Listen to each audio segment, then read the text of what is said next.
Bonjour à tous et bienvenue dans le 18h aujourd'hui, lundi 4 mai 2015. Au menu de notre émission ce soir, on vous propose de découvrir le portrait d'un champion de handi-tennis originaire de Saint-Nazaire.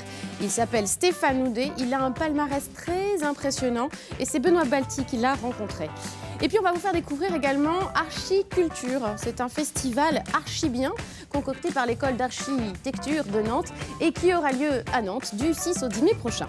Et en fin d'émission, on va vous donner des nouvelles de nos cyclistes chouchous, nos cyclistes préférés du bout du monde. Charles et Jordan, ils sont originaires du vignoble nantais. Et sachez qu'ils vont bien, puisqu'ils ont aussi pu jouer aux Gauchos de la Pampa en Argentine pendant 2 mois. C'est ce que vous allez découvrir en images tout à l'heure. Voilà le programme de notre émission qui démarre tout de suite après la virgule.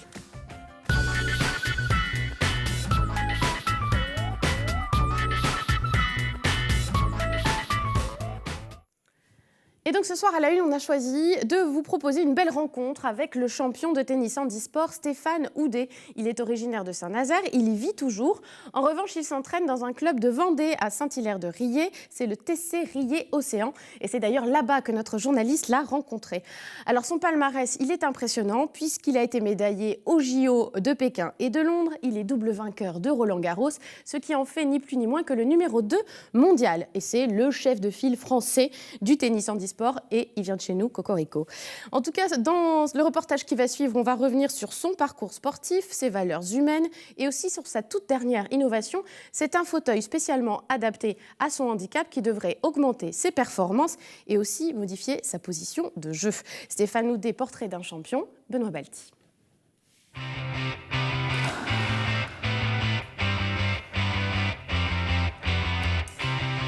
Quand on consulte votre site internet, on tombe sur une affiche de vous avec un slogan « Je ne suis pas normal, je suis un champion ». Est-ce que c'est un slogan qui vous résume ?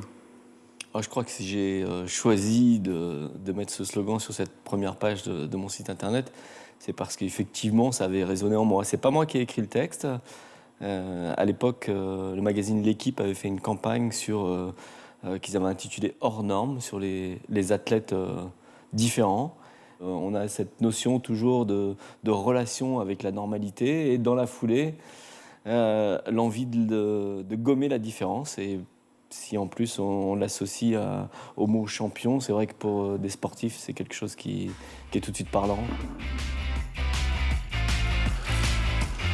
Alors c'est en 1996 que survient cet accident de voiture.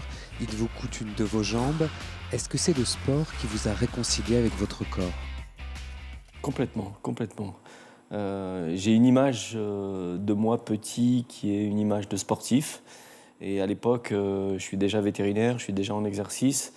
Il va y avoir des étapes dans ma reconstruction, mais la pratique du sport va me permettre de revenir avec cette image, pas uniquement de sportif, mais de sportif de compétition et pourquoi pas de champion dont on parlait à l'instant. Par la suite, j'ai pu dire même que ça avait été une chance pour moi de vivre ce moment-là parce que à l'âge de 25 ans, on prend conscience d'un seul coup que la vie ne tient qu'à un fil et donc à quel point elle est précieuse et il faut en profiter.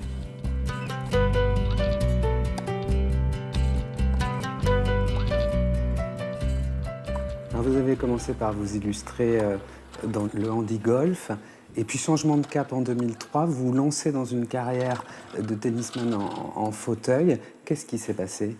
Alors, c'est un changement de cap qui correspond à un retour aux sources parce que depuis tout petit, je suis joueur de tennis et je ne savais pas que le tennis en fauteuil existait. Après mon accident, je n'avais pas imaginé qu'il soit possible de pratiquer des sports très physiques, alors que le golf, c'était une découverte. Il a fallu que j'adapte mon geste à mon corps, mais je n'avais pas de repère. Pour le tennis, le décalage, toutes ces années de compréhension de mon nouveau corps m'ont permis d'aller très vite dans « Ok, là je suis frustré parce que je n'arrive pas à toucher la balle, mais je vais trouver une solution ». Et donc après ça a coulé de source, j'ai trouvé des solutions et je me suis très vite amusé dans un fauteuil.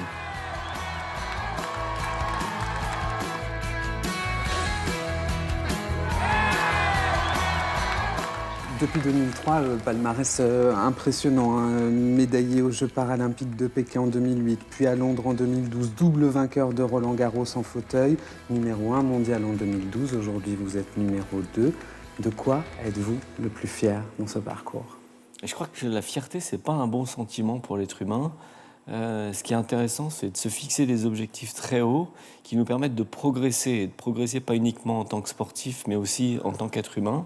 Bien sûr, on est très ému sur le coup, et des fois légèrement après, a posteriori, parce que y a un tel engagement sur le court pour arriver au résultat qu'on a besoin d'un peu de distance avant de se rendre compte que cette victoire était un événement majeur dans notre carrière. Mais on a la chance, nous les joueurs de tennis, une fois que Roland-Garros est terminé, on part jouer à un autre tournoi avant de se retrouver à Wimbledon, avant de se retrouver à l'US Open. Donc c'est difficile de rester sur ses lauriers. Alors ce fauteuil, il est devenu un allié au fil du temps, et vous avez même imaginé un nouveau fauteuil entièrement adapté à votre morphologie. Alors c'est un peu la même histoire qu'au début, c'est-à-dire que c'est une tentative de retour aux sources, à savoir que j'ai une image de joueur de tennis debout, et dès que je commence à jouer dans un fauteuil, j'ai envie de retrouver mes sensations de joueur debout auparavant. Et la philosophie générale, c'est de dire aussi, utilisons tout ce qui nous reste. Et puisque moi, j'ai la possibilité d'utiliser une partie de mon quadriceps gauche, la totalité de mon quadriceps droit, pourquoi pas les inclure dans le mouvement? Et du coup, pourquoi pas changer complètement cette position du joueur assis et la faire se retrouver à genoux. Aujourd'hui, vous avez 44 ans. Oui. Vous avez encore l'envie de nouveaux exploits sportifs, de nouveaux défis? Oui, tout à fait. La particularité probablement des sports paralympiques, ou en tout cas des sports en fauteuil, fait que le poids du corps est supporté par l'instrument. Alors, on peut jouer longtemps, et là, j'arrive encore à être compétitif, à défier les plus jeunes, malgré la différence d'âge.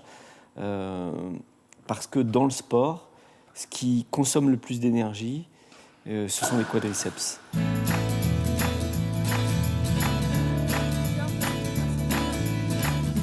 Parallèlement à ce parcours de sportif, vous animez aussi des conférences sur le dépassement de soi, vous aidez même des militaires blessés à se reconstruire. Ça vous tenait à cœur de transmettre l'optimisme qui a été le vôtre pendant votre parcours?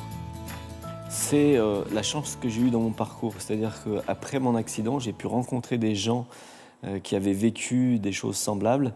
Et il se trouve que depuis tout petit, je fonctionne beaucoup par mimétisme, et ça me permet d'apprendre à faire des gestes. Alors, au début, le geste n'est pas le geste du joueur de tennis, ce n'est pas le geste du golfeur. Au début, pour moi, le geste, c'était de réussir à mettre ma cuillère dans ma bouche, parce qu'au tout début, je ratais ma bouche quand je me suis réveillé de 15 jours de coma. Alors, je pense que c'est important, et puis ça rejoint ce que je disais tout à l'heure, à savoir que rien ne vous appartient autre que vous n'ayez donné.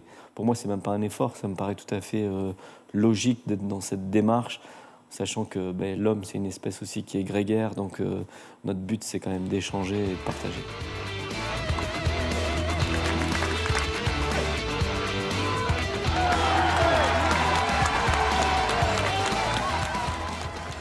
Voilà, un beau portrait signé Benoît Balti. En tout cas, sachez que Stéphane Houdet a remporté avec son nouveau fauteuil tout récemment le titre de champion de France par équipe avec Gordon Reid. Donc c'est plutôt encourageant, même s'il y a encore des adaptations à faire avec ce nouvel équipement. Il a réussi à maintenir son titre. Et il va encore se lancer de nouveaux défis puisqu'il participera à Roland-Garros. Ça démarre tout bientôt, c'est le 19 mai prochain. Et il sera également au JO de Rio en 2016. En sachant qu'il a aussi d'autres projets sportifs, il ne s'arrête pas là, Stéphane Houdet. Il est tenté par la course automobile maintenant. Voilà, une affaire à suivre. Et tout de suite, on va parler d'archi et de culture. C'est le festival Archiculture.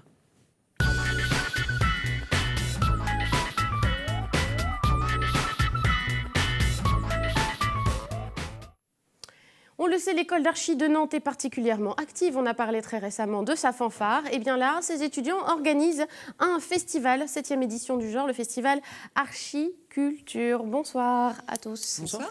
Et merci d'être là. Lucie Garnier, vous êtes la secrétaire du BDE, le bureau des étudiants de l'école d'archi. Laura Villeray, vous êtes responsable de la communication du festival dont on va parler. Et Adrien Lebeau, responsable des expositions. Voilà, une vraie équipe pour un vrai festival. Ils ont fait ça comme des grands. Le bureau des étudiants, juste une petite précision, c'est un terme un peu connu dans les écoles. Ça fait quoi un bureau des étudiants ? Eh bien, un bureau des étudiants, ça permet surtout d'être présent pour ces étudiants, qui est un appui pour tous les étudiants de l'école afin de développer des projets. Bon, bien sûr, on organise des soirées de façon assez régulière, mais c'est surtout, on a beaucoup de projets. Vous êtes là pour accompagner un peu les étudiants voilà, qui ont envie de faire des choses. choses. Voilà. Un peu en dehors du temps scolaire. Évidemment. Exactement. Et donc là, ce soir, on va parler du festival Archiculture. Je le disais, c'est la 7e édition. Et je vous propose de revoir en quelques secondes l'ambiance de l'édition 2014. Ça envoie.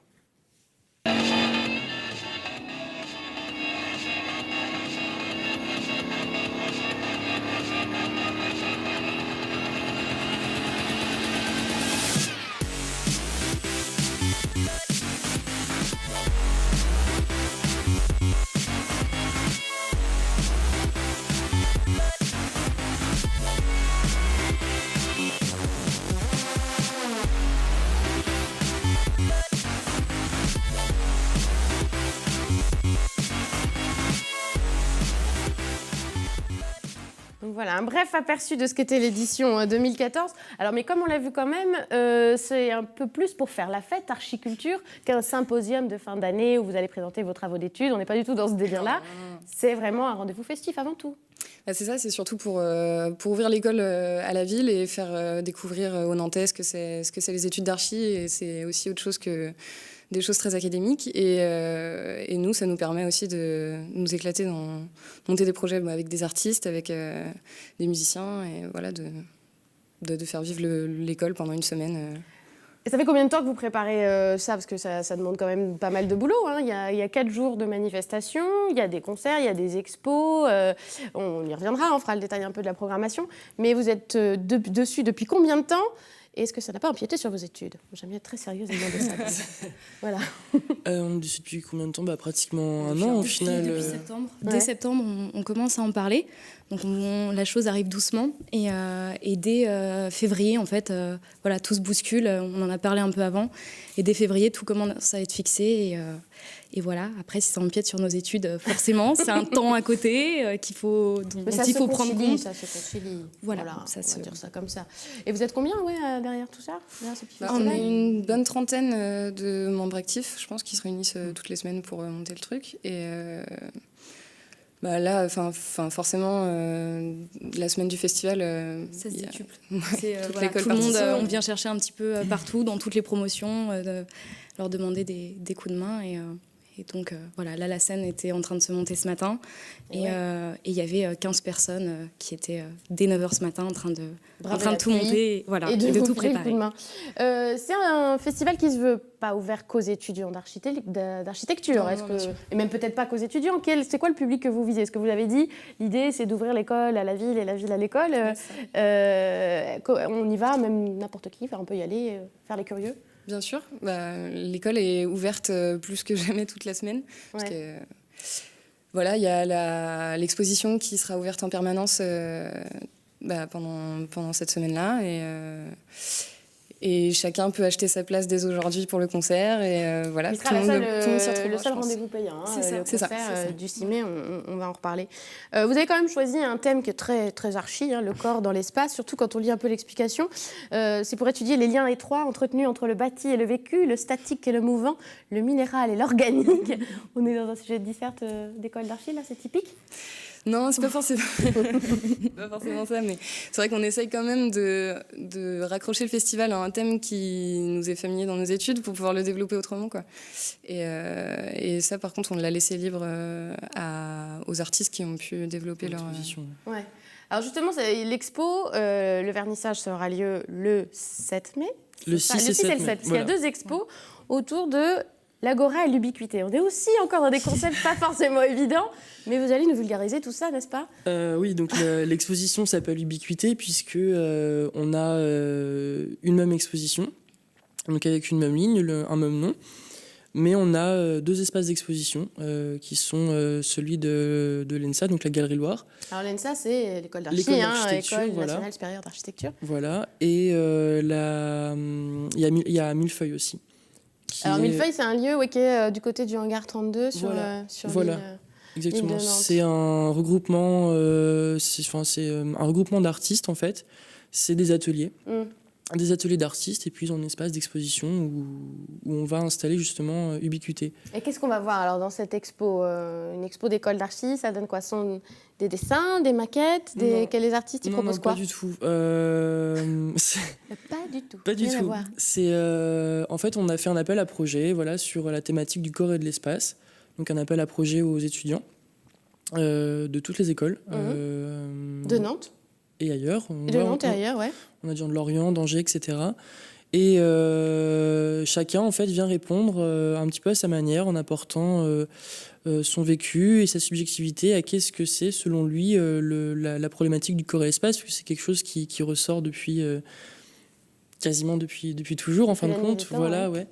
Et de voir comment, aujourd'hui, donc des gens qui sont étudiants et donc demain qui exposeront dans les galeries, dans les musées, répondent à cette question.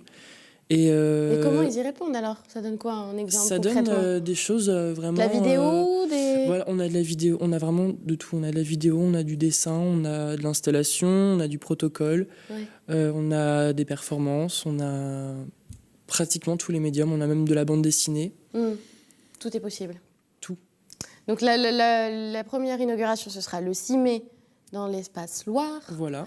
Et le 7 mai au Millefeuille, avec après les concerts. Donc c'est vous qui êtes plus particulièrement occupés des concerts. C'est ça. On verra 3 groupes sous les nefs pour 15 €. C'est un peu la configuration de Scopitone pour ceux qui connaissent. Hein, c'est ça, c'est sous les halles, sous les machines de Lille, sous les nefs. Et donc voilà, 3 concerts. Je vous laisse prononcer le nom des groupes, je vous laisse faire. Alors, on a une tête d'affiche, du coup, parce que l'idée, c'était un peu rester dans une ambiance, enfin voilà, on se prend pas la tête, voilà. Donc, on a Salut, c'est cool, notre tête d'affiche.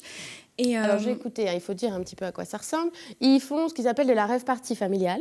Donc, ils reprennent en mode techno, par exemple, j'ai du bon tabac dans ma tabatière. C'est ça, tout à fait. C'est assez décalé et c'est ce qu'ils revendiquent. Voilà. Après, ça a été plus des coups de cœur, des choses qu'on avait envie de partager. Donc, on a profité en fait on a appelé le groupe Inuit, donc un groupe nantais. Que nous avons reçu ici. Tout à fait. Et après, c'était aussi par connaissance. Donc, c'est un groupe, ça s'appelle M-Habit. Ça vient de Nancy. Et donc, ça, c'est de l'électro un petit peu à la Fakir. Enfin, voilà, des sons un peu actuels. Et donc là, vous avez décroché votre téléphone, vous avez appelé ces groupes où vous avez dit on est des étudiants de l'école d'archi, on veut vous faire venir. C'est évident, ça Non, pas forcément, surtout qu'on a les contacts plus ou moins... Salut, c'est cool, on les connaissait pas, du coup on est vraiment passé par les étapes habituelles. Voilà. Ouais. Et après, c'est vrai que Inuit, ils étaient sur Nantes, donc il y avait une certaine proximité au final avec ça. Et M-Habit, c'était par des connaissances aussi. Ils étaient déjà venus l'année dernière. Jouer dans l'école, et donc voilà, là on leur propose une nouvelle scène pour une nouvelle édition, et parce que ça nous avait vraiment plu. Une vraie scène sous les nefs aussi. Donc ça, voilà, on a parlé d'expo, on a parlé concert, il y a aussi des moments un petit peu plus délirants, notamment je pense à la Running Grand Prix. Ça c'est particulier aussi, on en a vu un tout petit bout je crois dans l'extrait de l'année dernière. Donc vous pouvez nous expliquer en gros en quoi ça consiste? En fait, la Running, la RRR, elle se déroule donc à chaque fin d'édition le dimanche quand tout le monde a bien vécu la semaine, afin pour se décrasser. Voilà, on va courir un peu. C'est ça. Mais de façon complètement, le but c'est de se déguiser le plus possible et de tout donner pour être sûr que le festival c'est bien fini en beauté. Ouais. Et donc il y a des trophées de remis. Mais si tous les Nantais sont invités à venir courir avec nous sur cette rampe. Le dimanche c'est le jour du jogging de toute façon pour tout le monde. Est-ce que vous croyez vous aussi alors que ce bâtiment de l'école d'archi qui est assez imposant, assez indéfini aussi sur les bords de Loire, qui est François Mitterrand, qui a ouvert en 2009. Les gens se l'ont bien approprié aujourd'hui. Enfin, vous en pensez quoi? Parce que j'ai vu qu'il y avait quand même un workshop pour fleurir l'école aussi, et que le bâtiment y est décrit comme une épaisse brute de béton. Vous n'aimez pas beaucoup votre bâtiment? Si, on l'adore. Si, c'est génial. C'est ça, c'est des grands espaces qui sont bruts et au final, dans lesquels on peut faire tout ce qu'on veut et qui, ouais, voilà, c'est ouvert à la création, vu que L'école les est volumes faite sont pour être bruts. appropriée de toute façon. Enfin, c'est des très très grands espaces et on peut que s'y approprier. Enfin, en tout cas, nous qui travaillons à l'intérieur, on peut que se l'approprier. Je pense que c'est une chance d'avoir des halles de fabrication qui font 9 mètres de hauteur sous plafond et où on n'a pas de limite physique vraiment pour travailler. Et vous croyez que les Nantais connaissent bien ce lieu encore ou qu'il y a des choses encore à découvrir? Parce que c'est vrai qu'aujourd'hui, le toit de l'école d'archi est connu. L'école d'archi est notamment utilisée pour le voyage à Nantes. Il y a souvent des choses qui s'y passent. Est-ce que c'est quand même un lieu public et connu des Nantais? Je pense que tous les Nantais voient peut-être à peu près où elle se trouve, mais je pense pas qu'ils y soient tous rentrés. Et le but du festival, c'est aussi de faire venir les gens. Donc, ouais, voilà, de montrer l'entrée. Vous en pensez quoi de ça? Vous pensez que les Nantais l'ont... Oui, alors après, c'est vrai que c'est pas évident de rentrer dedans, Ouais, je trouve. ça, dans Voilà, une école, on c'est un lieu connaît pas, d'études, c'est quand un même, peu. c'est sérieux. Mais je sais que oui, c'est un peu impressionnant de rentrer comme ça. Après, avec le voyage à Nantes, au final, ça a un peu commencé à ouvrir l'école, dans le sens où il y avait des activités qui se passaient sur le toit. Et donc, on a vu des gens se promener dans l'école tout l'été dernier. Et voilà, essayer d'explorer un petit peu au-delà du toit qui était plus connu. Donc voilà, Archiculture, on va essayer de pousser la chose encore plus et amener les gens à rentrer dedans. Et alors vous avez peut-être connu déjà l'édition de l'année dernière, je ne sais pas si vous êtes des premières années, ça avait donné quoi? Quelques anecdotes de l'édition de l'année dernière? Anecdotes. On ne se rappelle pas vraiment. C'était la première fois Embrumé, c'est ça? Ouais, c'est ça. C'était la première fois qu'on faisait l'exposition dans l'espace de la Galerie Loire. Ouais. Et ça avait très très bien fonctionné. Enfin, vraiment, il y avait énormément de gens qui avaient participé au vernissage. Et toute la semaine, on a vu beaucoup de public déambuler, etc. Sinon, qu'est-ce qu'il y avait eu d'autre? Le concert se déroulait encore dans l'école à cette époque-là. Et pour nous, ça a été vraiment une chance de pouvoir s'exporter sur le parc des Chantiers, parce qu'on a une capacité qui est plus importante que les années passées. Et c'est une visibilité pour le festival qui est... Voilà. Mais tout ça, vous le faites de façon bénévole, vous n'aurez pas une note à la fin de Non. l'année. Ah non, C'est pas non. obligatoire, c'est pas dans le cursus, tout ça, c'est du plus, quoi. C'est que du plus. C'est une super expérience, je pense. Ouais, d'organisation qui vous servira peut-être après. Oui. Peut-être, hein? On Qui espère. sait? Par exemple, être sur un plateau télé. Déjà aussi, voilà. Ça, c'est une expérience. Il y a aussi d'autres choses qu'on n'a pas mentionnées, mais rapidement, il y a de la danse aussi. Et ben justement, sur le parvis entre l'école et puis ce gros cube bleu d'estuaire, l'absence. Ouais. La fanfare aussi, on retrouvera. C'est ça. Alors, ce sera le vendredi soir à 19h. La compagnie Chute Libre qui viendra danser sur donc 2 spectacles, Mad Men et Focus. Plutôt hip-hop. Hein. Ouais, c'est ça. Et donc, voilà, devant l'école. Et ensuite, il y aura un mix fanfare hip-hop qui se fera en impro, je pense, devant l'école. Donc, à mon avis, ce sera intéressant. Voilà, de faut voir ce que juste ça donne. espérer que la météo soit de la partie, Ah, évidemment. Voilà, on fera la danse du soleil pour vous.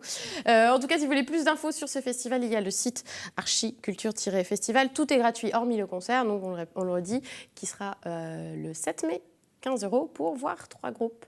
Merci beaucoup d'avoir été avec nous. Et tout de suite, on va continuer à parler de jeunes après une petite virgule.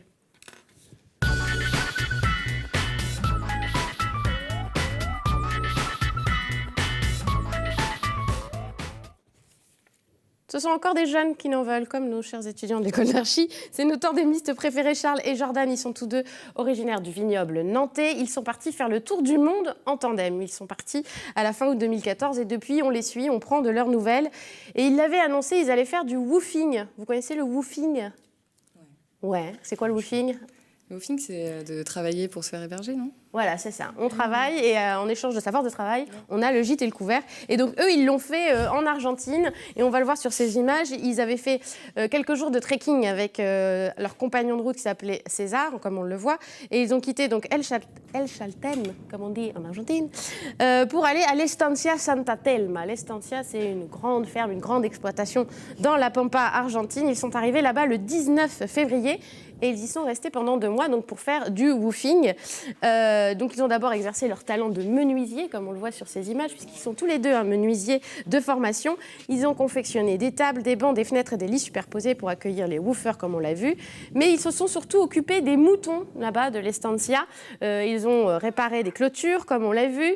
Ils ont aussi dirigé, tels des bergers, des moutons d'un endroit à un autre. Alors, ils ont développé une certaine technique. Ils ont vu faire les gauchos à côté, dans la Pampa argentine. Donc, il s'agit de crier, de gesticuler pour justement orienter ces moutons. Alors, il faut savoir que l'estancia aussi, elle est tenue par un Français, là où ils sont. C'est Marc-Antoine Calonne, qui passe 6 mois de sa vie en Argentine et 6 mois de sa vie en France en tant qu'avocat fiscaliste. 2 vies, 2 ambiances. Donc, ils ont aussi participé, comme vous le voyez, à la tonte des moutons. Ils en ont tondu 1700 en 2 jours. C'est un sacré boulot. Et puis là, on les voit qui repartent après ces 2 mois. Ils prennent la direction du Chili, exactement. Ils ont pris la route 40, direction Carretera Austral. Voilà, le parcours de Charles et Jordan qui continue. Plus d'infos sur leur site qui s'affiche, évidemment. Plus de photos également sur leur page Facebook, leur Twitter. Et on continuera, bien évidemment, à donner de leurs nouvelles. En tout cas, ils étaient absolument ravis de ces 2 mois en Argentine. 2 mois de woofing où ils ont beaucoup appris et fait de belles rencontres. Voilà. Merci à vous d'avoir été avec nous. Excellent festival Archiculture et merci à vous de nous avoir suivis. À très vite.